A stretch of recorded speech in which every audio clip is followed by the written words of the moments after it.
Hi guys, welcome back to another video at Retro Bikes Dublin. It's another video that I've been thinking about doing for a long time, or wanting to express I guess for a good while, because we get so many bikes coming through the doors over the last 7-8 years, you know, and with having problems, bikes coming back to us, people's having issues with bikes that I think can be mostly avoided if you keep these 5 things that I think everyone can do. They're completely no experience in any sort of mechanical awareness needed, and I think having these, if you do these 5 things, you basically shouldn't have any issues at all, to be honest. You know, apart from your regular oil services and a few consumable parts, you're never really going to have too much of an issue. And the first one we see that come in all the time that cause people issues is tire pressures, and often people don't even realize that there's even an issue. You know, the bike starts to get really hard to turn into corners. It starts to handle odd.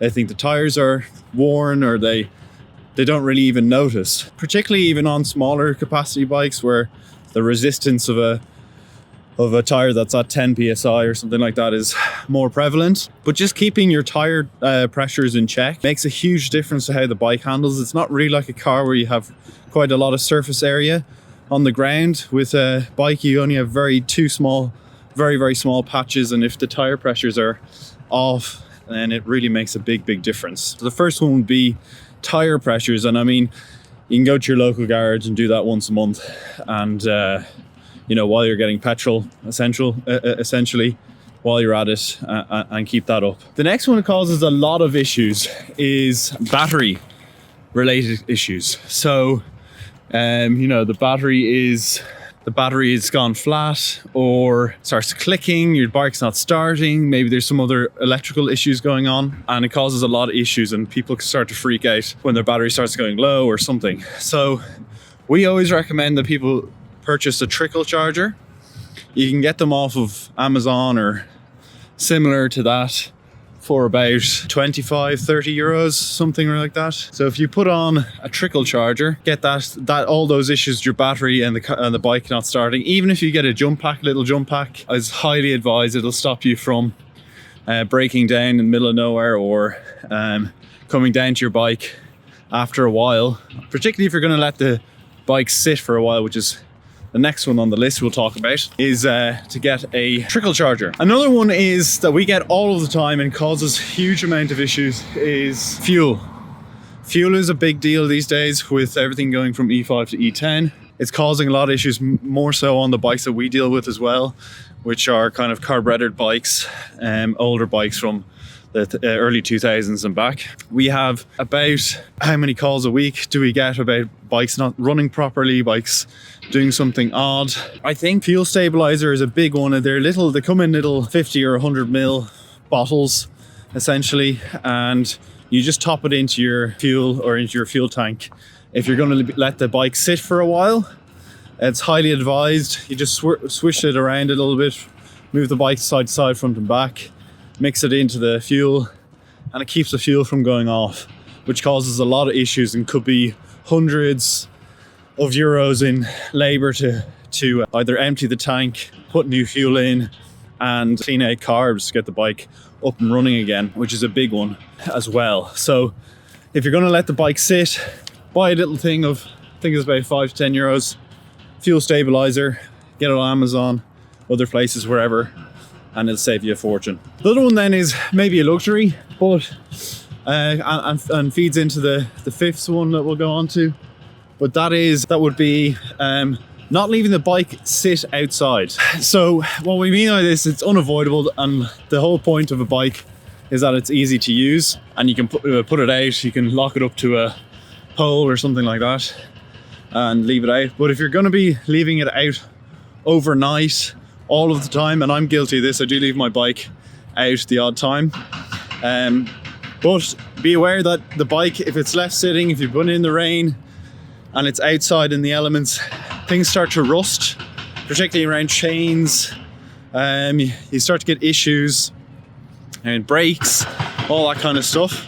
So if you're going to leave the bike out, well, it's not really advised. It will cause a lot of issues, particularly even just aesthetically and cost you issues in terms of your resale value. We get a lot of bikes, particularly being around the sea in Dunleary, where people have left the bikes out and the salt in the air corrodes the bike really aggressively and can cause you a lot of aesthetic damage and also just functional damage too, in terms of its chain, all the moving parts. You get bearings kind of start to go, all the rubbers on the bike start to go as well. So all those things that people don't think about make a big difference on how the bike performs, makes it run and its reliability in general.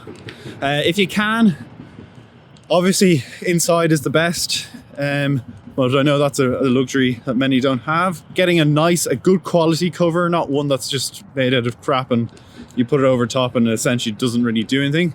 A nice quality cover for overnight stay is what I would recommend if you have to leave it outdoors. So the last one, which I think is the most important, and you can leave a bike out as well if you're going to do this, but it's just regular cleaning. Cleaning your bike regularly. Don't let the rust and muck or the muck and grime of the road build up on it. That causes a lot of rust.